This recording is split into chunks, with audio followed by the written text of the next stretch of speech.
And at what point do you start offering packages and memberships? This sort of ties in because, for instance, when Marissa and I are working on designing a website for somebody, we're always putting packages in right away. So you might as well have it to offer. If you have someone who's coming in, they're getting addicted to a certain procedure, they want to be with you every single month. It's a loyalty special. It's always nice to be able to go over to bring them to your website, show them what you have.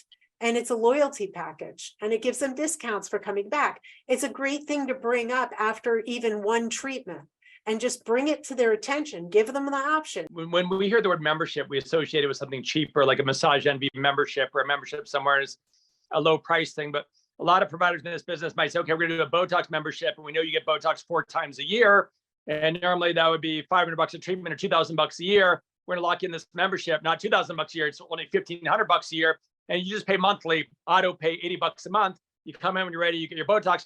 And yeah, they're not making that much money off you, but as a member, you're getting in front of the client every 3 months to talk about other services that are the higher price point. So I am seeing a lot of, providers in this space that are doing things like that, a membership, or things that they pick the one thing that's a branded thing that's not gonna be a big profit center, but they kind of lock them in a membership to just get them in front of them again and again and again.